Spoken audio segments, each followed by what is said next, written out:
ಕಳ್ಕೊಡ್ರಿ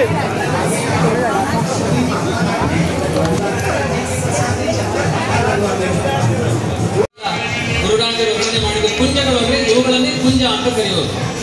ಇದು ಈ ವೃಕ್ಷಗಳೇನಿದೆ ಇದು ಅವತ್ತಿನಿಂದ ಪರಂಪರೆ. ಇದನ್ನ ರಾಧೆಯರು ಅಂತ ಉಪಾಸನೆ ಮಾಡ್ತಾರೆ. ಒಳಗಡೆಗೆ ಯಾರನ್ನೂ ಬಿಡುವುದಿಲ್ಲ. ಕೆಲವರು ರಾತ್ರಿ ಇಲ್ಲಿ ರಾಸಲೀಲೆ ನಡೆಯುತ್ತೋ ಇಲ್ಲೋ ಅಂತ ಪರೀಕ್ಷೆ ಮಾಡಲಿಕ್ಕೆ ಬಂದವರು ಆಚೆ ನೀವು ಹೋಗ್ಬೇಕಾದ್ರೆ ನೋಡ್ಬೋದು. ಅವರು ಬೆಳಿಗ್ಗೆ ಆಗೋದ್ರೊಳಗಡೆ ಅವರೆಲ್ಲ ಶಿಲೆ ಆಗಿ ಹೋಗಿದ್ದಾರೆ ಅಂತ ಅವರು ಸ್ಟ್ಯಾಚ್ಯೂಗಳು ಮಾಡಿದ್ದಾರೆ. ಅವ್ರದ್ದು ಸಮಾಧಿ ಆಗಿ ಹೋಗಿದೆ. ಅದನ್ನು ಪರೀಕ್ಷೆ ಮಾಡಲಿಕ್ಕೆ ಹೋದವರಿಗೆ ಮರಣ ಆಗಿದೆ. ಇದು ಪರೀಕ್ಷೆ ಮಾಡುವ ಪ್ರಸಂಗ ಅಲ್ಲ. ವಿಶೇಷವಾಗಿ ಕೃಷ್ಣ ಅನೇಕ ಗೋಪಿಯರ ಜೊತೆಗೆ ವಿಲಾಸಗಳನ್ನು ಮಾಡಿ ಅವರಿಗೆಲ್ಲ ಮೋಕ್ಷವನ್ನು ನೀಡಿದ ಜಾಗ ಇದು.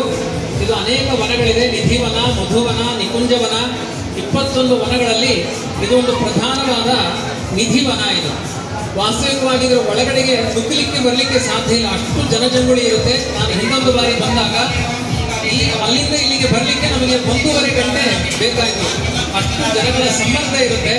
ಇವತ್ತು ಗುರುಗಳ ದಯದಿಂದ ನಾವು ಅನಾಯಾಸವಾಗಿ ಇದರ ಒಳಗಡೆಗೆ ನಾವು ಬಂದಿದ್ದೇವೆ. ವಿಶೇಷವಾಗಿ ಇಲ್ಲಿ ನೀವು ಬರ್ತಾ ನೋಡಿದ್ರಿ, ಅದೊಂದು ಬಾವಿ ನೋಡಿದ್ರಿ. ಬಾವಿ ನೋಡಿದಿರಲ್ವಾ? ಎಲ್ಲ ನೀವು ನೋಡ್ಕೊಂಡು ಬರಬೇಕು, ಅಲ್ಲಲ್ಲೇ ಹೇಳಲಿಕ್ಕೆ ಆಗೋದಿಲ್ಲ. ಅಲ್ಲಿ ಒಂದು ಲಲಿತಾ ಅನ್ನುವ ಗೋಪಿಗೆ ಬಾಯಾರಿಕೆ ಆಗುತ್ತೆ ತುಂಬಾ. ನನಗೆ ನೀರು ಬೇಕು ಕೃಷ್ಣ, ನೀರು ಕೊಡು ಅಂತ ಹೇಳಿದ್ರೆ ತನ್ನ ಕೊಳಲನ್ನೇ ಹೀಗೆ ಜಜ್ಜಿ ಅದರಿಂದ ನೀರು ತೆಗಿತಾನೆ ಕೃಷ್ಣ. ಅದಕ್ಕೋಸ್ಕರ ಮಧ್ಯದಲ್ಲಿ ಬಾವಿ ಏನಿದೆ ಅದು ಕೃಷ್ಣ ಕೊಳಲನ್ನು ಒತ್ತಿರುವ ಜಾಗ. ಅದರ ಸುತ್ತ ತೀರ್ಥ ಅವತ್ತು ನಿರ್ಮಾಣ ಆಗಿತ್ತು. ಇಲ್ಲಿಯ ತನಕ ಆ ತೀರ್ಥ ಬತ್ತಲಿಲ್ಲ. ಆ ಕೃಷ್ಣ ಆ ತೀರ್ಥವನ್ನು ನಿರ್ಮಾಣ ಮಾಡಿದ ಜಾಗ ಲಲಿತಾ ವಂಶಿ ತೀರ್ಥ ಅಂತ ತನ್ನ ಕೊಳಲಿಂದ ಆ ಲಲಿತೆಗೋಸ್ಕರ ನೀರನ್ನು ನಿರ್ಮಾಣ ಮಾಡಿಕೊಟ್ಟ.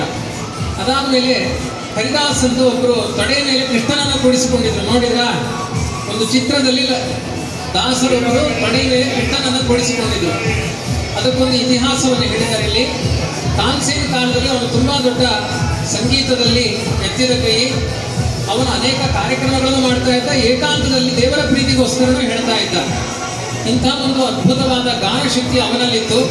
ಅವತ್ತಿನ ರಾಜರೆಲ್ಲ ಕೇಳ್ತಾರೆ, ನಿನ್ನಲ್ಲಿರುವ ಈ ಸಂಗೀತ ವಿದ್ಯೆಯ ಗುರು ಯಾರು ಅಂತ ಕೇಳ್ತಾರೆ. ಅದಕ್ಕೆ ಏಕಾಂತದಲ್ಲಿ ದೇವರನ್ನು ಕೊಂಡಾಡುವ ಶಕ್ತಿ ನನ್ನದಲ್ಲ, ಆ ಏಕಾಂತದ ಗಾನ ಸೇವೆಯೇ ಬೇರೆ ಥರ ಇರುತ್ತೆ. ಹರಿದಾಸ ಅಂತ ಒಬ್ಬ ಶ್ರೇಷ್ಠರಾದ ಜ್ಞಾನಿಗಳಿದ್ದಾರೆ, ಅವರ ಹಾಡುವ ಗಾನದ ಮುಂದೆ ನನ್ನ ಗಾನ ಯಾವುದೂ ಅಲ್ಲ ಅಂತ ಅವರ ರಾಜನಿಗೆ ಹೇಳ್ತಾನೆ.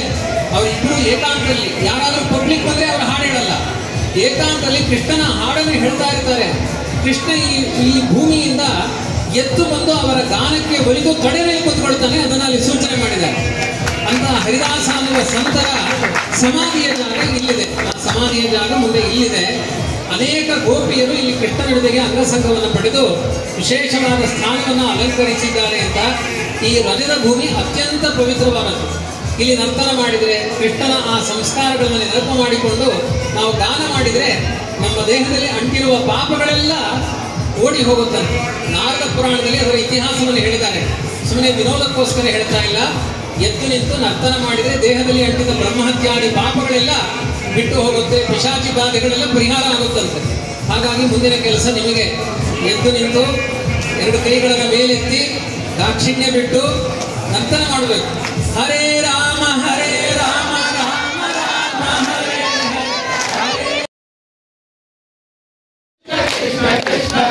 ಹರೇ. ನೋಡಿ, ಮುಂದೆ ಈ ತರ ನರ್ತನ ಮಾಡಿದ್ದಕ್ಕೆ ಕೃಷ್ಣ ಆ ರಾಧೆಯರ ನರ್ತನಕ್ಕೆ ವಶನಾಗಿ ತನ್ನ ಕೈಯಲ್ಲಿರುವ ಕೊಳಲನ್ನೇ ಮರೆತು ಬಿಟ್ಟಂತೆ ದೇವರು. ಆ ಕೊಳಲನ್ನ